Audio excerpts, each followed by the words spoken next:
que, na verdade, o primeiro comentário social do Wagner foi no clipe do Homem-Aranha. Ele comentou sobre o Miles Morales durante a música. É verdade. Né? Em 2012... Na verdade, não foi nem o primeiro comentário social, tá? Eu acho que... Eu não lembro se eu fiz a música na internet antes, mas em 2012, eu fiz algumas críticas sociais foda, porque numa dessas primeiras músicas, que era na internet, eu tava falando justamente sobre a hipocrisia de esse tipo de comportamento de sinalização de virtude, porque eu lembro que, na época, já tava ficando na moda de assim, falar que você era contra o preconceito. Ao mesmo tempo em que eu sabia muito bem o que eu sentia na pele, que o pessoal olhava pra mim e falava, você é gay. Você é viado, você tá usando franja. Você é uma bichona. E aí, na música, eu canto, sou contra a homofobia. Mas Restart é viado, assim, sabe? O pessoal do Restart é gay. Assim. É a mesma galera que falava, eu sou contra a homofobia, mas esse pessoal que dessas bandas, isso é tudo gay. Isso aí dá bunda, com certeza. Então, tipo assim, eu já achava, mano, tá meio... Não faz sentido isso aí. E aí também teve, na música do Blues do Homem-Aranha, eu falo no final, se eu não me engano... Como é que é? Alguma coisa... O Peter Parker morreu até para dar espaço para Cota, o escolhido sou eu. A frase final da música é mais ou menos essa, porque justamente era bem na época que eles estavam matando... Eles mataram o Peter. Inclusive, tá, me pegou muito, porque eu comecei a ler quadrinhos no formatinho da Abril, mas eu nem sabia... Porque eu, na verdade, comecei a ler quadrinho com Turma da Mônica e os quadrinhos do Mickey da Disney. Aí eu comecei a crescer e fui pros quadrinhos. Tipo, eu gostava muito do Homem-Aranha pelo desenho lá dos anos 90 que passava na televisão e eu queria também ver o gibi daquele personagem que eu gostava. Só que era muito confuso, porque era no meio de cronologia. Eu pegava em bancas de revistas usadas, que você comprava por R$1, você comprava um gibi da Abril numa banca de revista usada. Só que era no meio, tipo assim, você pegava o meio de uma saga e aí tava lá no meio da história. Eu não comprei muito. Também. Não sabia. Felizmente, alguns arcos eles eram fechados. Por exemplo, eu lembro que tem a história que revela a identidade do Duende Macabro, que é sensacional. No formatinho da Abril já tem todas as partes lá certinho. Você consome a história basicamente do começo, meio ao fim. Só que às vezes era no meio. Tava na época da saga do clone, lá pelos anos 90 ainda. Então pegava, às vezes, tinha o Ben Reilly no meio, tipo, uma confusão. Mas eu nem sabia, não entendia nada também. Era jovem pra caramba, bem, muito novinho. Tava lendo esses gibis do formatinho da Abril. Quando eu voltei a acompanhar de verdade, que aí eu ia na banca e comprava direto na banca todo mês certinho, eu comprei 2 edições da linha principal do Amazing Spider-Man, mas o que me pegou e eu comecei a acompanhar de verdade, religiosamente, voltando para os quadrinhos mesmo, foi o Multiverso, que era o Marvel Millennium Homem-Aranha, que era basicamente o Homem-Aranha que morreu para dar espaço ao Miles Morales. Então eu fiquei muito chateado, porque naquela época era o meu Homem-Aranha preferido. Adorava. Eu não gosto do Miles Morales até por causa disso, eu não sou fã dele. Eles tiveram que matar, Peter Parker, pra mim era o melhor Homem-Aranha, que era o que eu tava acompanhando, tipo, que eles revisitaram todo aquele universo, contando todas as histórias, amarrando tudo certinho, achava incrível. Era o Bendis escrevendo bem pra caramba as histórias do Aranha. Michael Bendis e o Mark Bagley desenhando. Mark Bagley desenhou a maior parte, né? Teve algum no meio ali, eles mudaram lá pro final, mas o Bagley voltou pro encerramento com a morte de Peter Parker. Desenha muito. Cara, sensacional. Assim, então, tipo assim, eu tinha uma ligação afetiva muito grande com aquele Homem-Aranha. Então eu fiquei muito triste quando mataram ele. E aí eu senti isso, tipo... Algumas pessoas falam, tipo, o Miles é o único que não foi por causa... Não, eu vejo diferente. Pra mim, o Miles, ele foi o experimento inicial. Tipo, ele foi o... eu já falei isso também aqui em lives. Também do Bendis, né? Também do Brian Michael Bendis. Ele realmente naquela época ali do Barack Obama, né? Que eles começaram a experimentar exatamente de tirar personagens, mas seriam outros de outras etnias. Eu achei que o trecho final da sua música, Wagner, você fala assim, ó: já fui rebutado, mais uma vez picado, vi tudo dar errado e comecei outro legado. Mas o que aconteceu? Peter Parker morreu. Até para dar espaço para a cota, escolhido sou eu. Cara, exato, bacana, eu tava falando exatamente coitado do Peter, mano. Multiverso. Ele tinha sido rebutado, ele foi picado de novo, passou por toda aquela experiência para morrer e dar espaço pro Miles. E assim, eu já tava... naquela época eu já acompanhava mais ou menos essas discussões políticas por trás. Porque eu me lembro que uma das primeiras experiências mesmo, que eu acho que foi para colocar o pezinho na água, foi o próprio Nick Fury, que agora é o principal, né? Tipo, virou o Nick Fury do Multiverso. Esse Homem-Aranha que eu acompanhava, para quem não entende muito, ele foi onde nasceu o Nick Fury negro que todo mundo conhece hoje em dia. Eles colocaram Supremos. O Nick Fury original, ele era branco, com cabelinho meio grisalho aqui do lado. E aí, eles fizeram isso. E eu lembro que naquela época, da comunidade mais lacradora, identitária, esquerdista, tinha pessoal que se dizia até comunistinha de faculdade lá na época, eles falavam que era legal que eles estavam fazendo isso com alguns personagens, mas que as editoras elas não tinham coragem de fazer com um personagem grande. Então tava tendo uma cobrança já nos bastidores para que não fosse só um Nick Fury da vida. Tinham que fazer isso com um personagem grande. Aí a Marvel foi lá e fez o quê? Matou o Homem-Aranha, colocou o Miles Morales. Claro, não foi o Homem-Aranha principal. Sucesso de vendas. Mas depois eles deram um jeito de pegar o Miles Morales e levar para o universo 616. Exato, eles destruíram o multiverso inteiro e deixaram só o Miles, né? Teve algum personagem além do Miles que juntou no 616? Do multiverso? Que eu saiba, não. Eu sei que o Nick Fury, ele inventaram um filho pro Nick Fury. A do Nick Fury foi muito mais idiota, né? Assumou o lugar dele, que é pior ainda. Né? Vamos então. Vale lembrar também que o próprio Stan Lee, né, criticou aí o personagem do Miles Morales. E assim, só mostra o desprezo que essa galera tem por qualquer coisa. O próprio autor chegou lá e falou, poxa, peraí, criem personagens novos, por que vocês estão fazendo isso com o Homem-Aranha e tal? E todo mundo cagou pro cara, mano. O cara falou, né? Porque vocês pesquisaram, vocês vão achar ele falando. Sim. Já estavam achando ele. Já tinha gente dizendo que ele tava com demência, que tava com problemas, etc. Ele não gostou também da ideia, né, dos caras fazerem o Homem-Aranha LGBT e tal. O Gelo também, ele falou que quando eles entrevistaram ele, disseram o que ele achava do Homem de Gelo, né? Ter transformado gay. Ele ficou tipo, como assim? Ele nem sabia. Sinceramente, não é mera coincidência que começou a desandar totalmente, assim, desandou de vez depois que o cara morreu. Depois que o cara morreu. Olha, o Franklin Mascarenhas disse, eu gostaria de pedir para vocês assistir esse clipe em live chamado Reflexo do Pirata F, que é de Peter Pan, que é melhor que o filme da Disney. Vamos ver. E o Frank se tornou membro Aquele do canal. filme do Peter Pan, você viu, Wagner? Que a Wendy dá um tapa na cara do Peter Pan, ela dá um tapa. É o novo agora. Wagner, depois acompanha o desfecho do caso Márcio Mellen. Aparentemente temos uma Amber Heard. Estou a par. Eu sei que tá tendo o Feltrin, se eu não me engano, tá atualizando o caso e realmente tem muita coisa nova aí. Eu já comentei sobre algumas dessas coisas novas num vídeo bem antigo, mas eu sei que saíram bem mais coisas depois e, de fato, parece... Valeu, o Mafinha também tá acompanhando muito isso, tá acompanhando no canal dele. Tô falando com o Feltrin bastante. Zanizani disse o seguinte, Wagner, você é coerente na política, está carente de pessoas assim. Iria representar muitas pessoas. Não é a hora de pensar nisso. Vixe, Maria. E aí, sinceramente, eu acho que eu agrego mais como comunicador. Eu não, não gosto muito. Porque eu não gosto muito de, sei lá, da ideia de estar lá e me associar a grupos onde, às vezes, você nem faz nada de errado, mas, cara, você tá perto de uma pessoa, já começa a jogar isso pra cima de você. É uma desgraça, mano. É uma desgraça. Então, eu sou comunicador. Eu não sou político. E, sinceramente, não me apetece a ideia de entrar na política de fato. Olha, é muito melhor ter um Wagner do que 10 deputados. Exato. Vou dizer para você. Eu vou falar o seguinte, Wagner. Nesse sentido aí, para limpar a fossa, você vai ter que botar a mão na merda.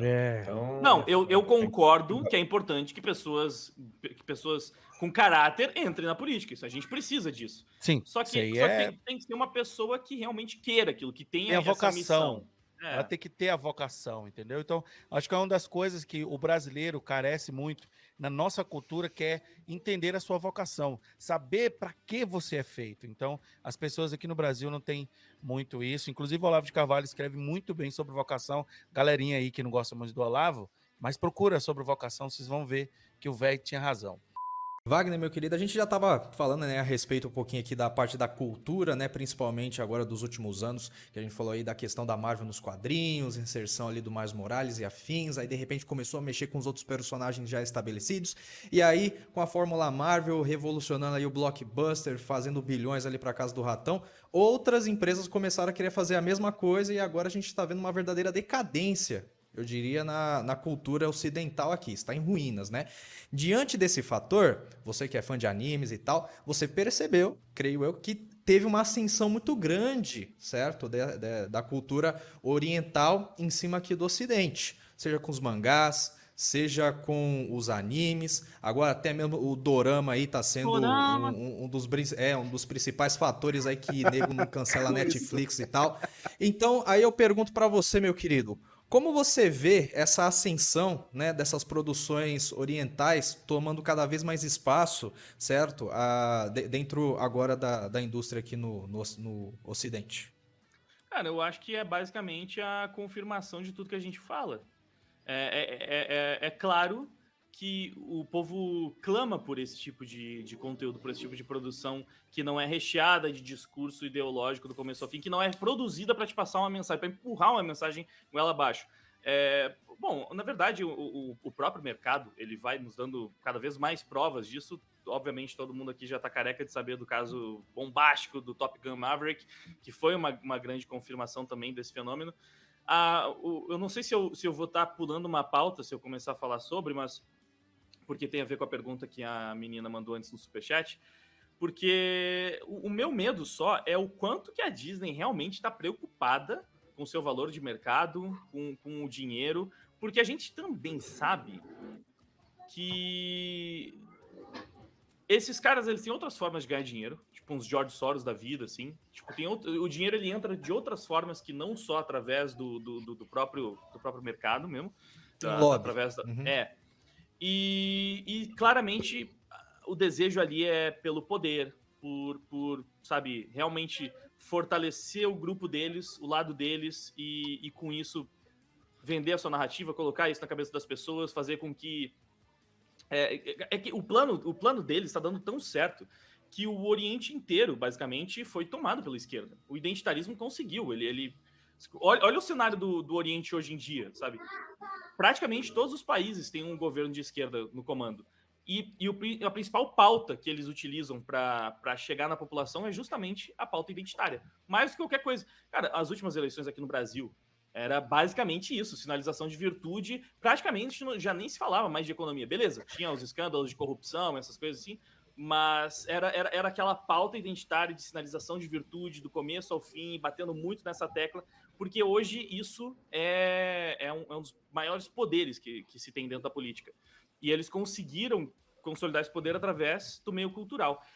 Então eu fico preocupado, porque ao mesmo tempo que a gente vê que os animes estão lá mostrando, tipo, o público não está interessado nessa bobagem identitária que vocês estão empurrando em todas as nossas histórias aqui no Oriente, aqui no Ocidente. O público não quer saber disso aqui, o público quer saber de boas histórias. Então, só que, cara, faz quantos anos que a gente está dando essa sinalização e a Disney, especialmente, ela só piora, ela vai ficando cada vez mais agressiva para aquele lado. Ao passo em que acho que há pouco tempo atrás, algum executivo da Disney chegou e falou, não, nós não vamos mudar a nossa visão das pautas sociais que são importantes. Então, tipo, cara, isso depois de She-Hulk. Foi o próprio CEO, Bob Iger. Foi o próprio ele. Ó, depois de She-Hulk, o cara chega e manda uma dessas. Então, eu não sei, eu fico um pouco dividido por causa disso, porque eu sei que a gente tem várias provas de que o público não quer isso. Eles estão empurrando o goela abaixo do público, porque o interesse deles agora é só em doutrinar, em fazer cada vez mais com que essa agenda fique impregnada na cabeça de todas as pessoas, porque o resultado prático disso é o quê? Vai estar todo mundo lá assistindo em todos os seus filmes, na propaganda do Burger King, nas ONGs que salvam o mundo, que a esquerda é do bem e a direita é do mal. Aí vai lá na hora da urna e o pessoal, vou votar nesse aqui porque, esse aqui é a favor das minorias oprimidas, eu não vou votar no fascista e tal. Pô, tá em tudo quanto é lugar, sabe? Então, tipo, é isso. Eles, acho que é muito mais pelo poder do que pelo dinheiro essa altura do campeonato, então eu não sei. Sim, perfeito. É o poder de barganhar com a sinalização da virtude. Próximo, Elvis. Não, isso é uma coisa... Só para complementar rapidão, acaba de ser confirmado aqui que a Disney perdeu, através do Disney Plus, cerca de 4 milhões de assinantes só nos primeiros 3 meses desse ano. Desse ano. Então, é o que a gente está falando. Outra comprovação. A chilapada.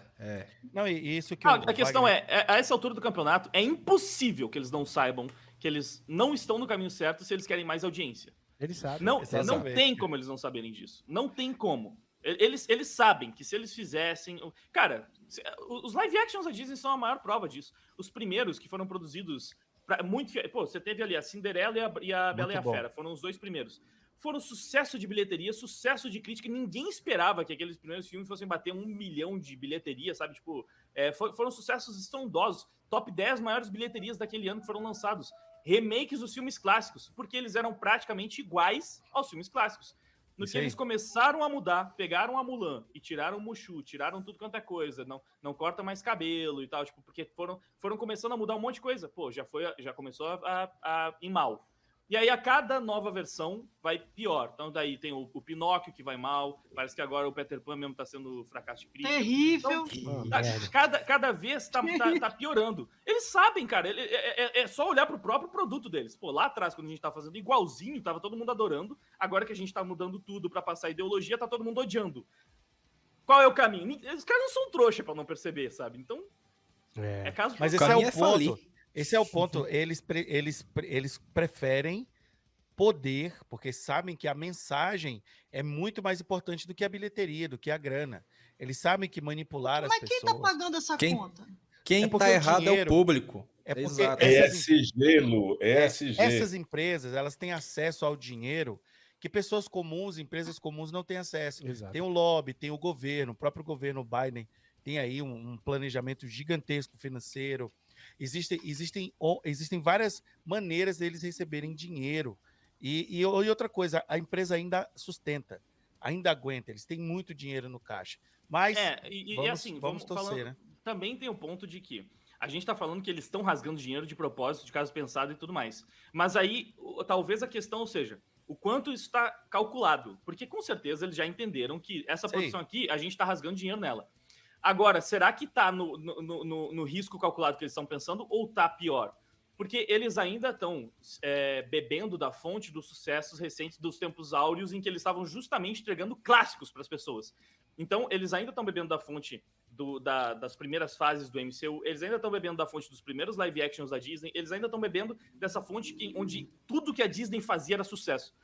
Há pouco tempo atrás, 10 anos atrás, menos de 10 anos atrás, tudo que a Disney lançava era sucesso. Isso é verdade. Só que agora começou eu não sei se eles esperavam que fosse tão rápido. Talvez resida aí a nossa pequena esperança. Porque, de repente, está sendo pior do que eles imaginavam. Isso tem a ver também, Wagner, com a própria maneira que o governo Biden está lidando com a economia dos Estados Unidos. O problema financeiro que os Estados Unidos está passando por conta de um governo praticamente do PSOL, assim, o pessoal pensa que o Biden é mais centro, mas o governo é extremamente de esquerda. Extremamente, cara. Quando o Biden entrou no governo, as primeiras pautas que ele foram passando foram essas coisas, tipo banheiro neutro. Exatamente. Então, por conta dessa falta de estrutura econômica, essas empresas grandes que têm acesso ao dinheiro estão sofrendo isso que você acabou de falar, que é justamente, peraí, a gente tem dinheiro para queimar, mas parece que o governo não está indo tão bem. Que no caso, no Trump, a empresa estava melhor no governo Trump, por conta justamente da economia estar melhor. Mas os Estados Unidos têm, sei lá, 3 trilhões de dívida pública, sabe? Mas você acha que um dia eles vão voltar? Por exemplo, gente, chega de Lacração na Pequena Sereia, chega de Branca de Neve. Essa galera, eu quero que eles vão até o limite. Dando tapa na cara do Peter Pan e falando assim, Peter Pan, você não presta pra nada. Olha, você não presta. E no final do filme, ele realmente não presta pra nada. Eu acho que... Gente, sério, um dia vai acabar. Minha pergunta é até nesse sentido. Eu acho que esse filme do The Marvels aí vai ser sei lá, eu chutaria que seria o maior fracasso. Ele realmente vai afundar bastante. E aí eu não sei, sabe, se isso vai mostrar, tipo, a gente já imaginava que ia ser assim, mas não achava que ia ser tanto. E aí eles vão com o pé no freio, ou pelo menos tentando garantir uma produção ou outra, porque eles ainda fazem isso, né? Tipo, no Homem-Aranha ali, eles foram totalmente pensando em garantir a deles. Sim. E realmente foi um sucesso absoluto.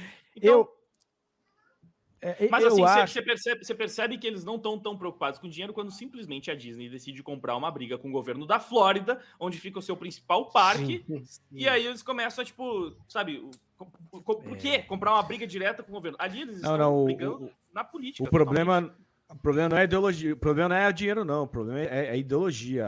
Ali existe uma pressão ideológica que vem de vários setores, né? A gente sabe muito bem.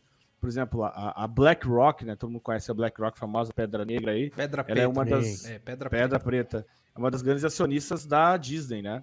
E ela influi bastante no board da Disney e ela é uma das principais, né, patrocinadoras da agenda ESG, agenda Woke no Ocidente.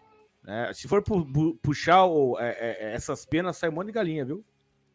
Com certeza. Mas eu queria mandar um salve pra galera e pedir pra galera deixar o seu like. A gente vai agora pra pergunta do Macho Geek. E olha, daqui a pouquinho, galera, vamos ler o seu superchat. Fica à vontade. Live Pix, exatamente. E o Live Pix, Elvis vai ler um Live Pix, a gente vai pro Macho. E eu queria só dizer e lembrar você, Luana, Pequena Sereia, eu quero você lá no cinema. Eu estarei! Com alguém gravando a tua cara. Lá xingando! Estarei lá no cantinho xingando na minha alma. Eu acho que eu assisti todos os... assisti todos os live actions que a Disney lançou no cinema e todos os filmes do MCU no cinema também. Os primeiros que eu não vou assistir, desde o comecinho dessa empreitada, vão ser Pequena Sereia e The Marvels. Acho que são os primeiros que eu vou me negar a assistir. Não, esses aí eu não vou. Não consigo, assiste, né? Os nossos reviews, então. Tá virando nerdola, porque a gente tá nesse modus operandi há um tempo já. Tony e eu vamos de peruca. Vamos de peruca pro cinema assistir, Tony e eu. Lê aí o Live Pix. Tem um Live Pix do nosso querido Heróis do Metal. Ele falou o seguinte: fala, Wagner, sou seu fã demais. Como você vê esse movimento encabeçado por John Wick, Mario e Top Gun, né? Talvez um respiro. Muito bom. Eu acho que aí que tá, né? Talvez a resistência more na concorrência, porque é o que a gente precisa. Porque uma coisa, assim, infelizmente, a gente tem dois problemas. Primeiro, que a DC não é exatamente uma oposição à Marvel. Seria até legal, interessante, se a gente tivesse a DC mais fiel às suas raízes, trazendo isso que os fãs querem, mas na verdade não é bem assim, né? A DC também tava indo na mesma onda, mudando a Liga da Justiça inteira para colocar versões identitárias dos personagens. Então, infelizmente, as duas... Não existe uma alternativa mainstream, realmente, para quem quer um negócio mais fiel às origens, que respeite mais o que os fãs amam desde sempre. Então, a gente já tinha esse problema que as duas maiores editoras, elas estavam seguindo pelo mesmo caminho ideológico. E, além disso, a DC tava horrível, sabe? Tipo, completamente desorganizada, não era nem... Sabe, não fazia frente. Então, a DC deixou a Marvel livre para fazer o que quisesse. A Marvel tava nadando abraçada sozinha. Então, a DC não era uma concorrência de verdade. Essa concorrência, ela pode surgir, está surgindo de outros lugares. Então, eu espero que pelo menos isso... A gente precisa de uma alternativa, tá? Mesmo que a Disney continue nessa empreitada até o final... O que precisa surgir é uma alternativa. E ela tá surgindo. Então, tipo, eu fico muito feliz com filmes como John Wick, como Top Gun. Enfim, eu espero que a gente tenha cada vez mais isso. E o público tá mostrando o que é isso. Então, assim, ainda que os empresários executivos da Disney já tenham calculado que esse dinheiro eles podem rasgar, não são todos os estúdios que são assim. Ainda existem pessoas que eu espero que queiram ganhar dinheiro lá dentro da indústria, sabe? Em Hollywood, eu acho que deve ter alguns estúdios que ainda querem ganhar dinheiro. Então é isso, cara, porque não tem como, tipo, sinceramente, a nossa parte, público, a nossa parte a gente fez. A gente mostrou nos números o que a gente quer ver. É só alguém lá dentro perceber, tipo, então é isso, vamos por esse caminho agora, vamos ganhar dinheiro. Eu vou dar um palpite que esse retorno vai vir dos mais velhos, não vai vir dos mais novos.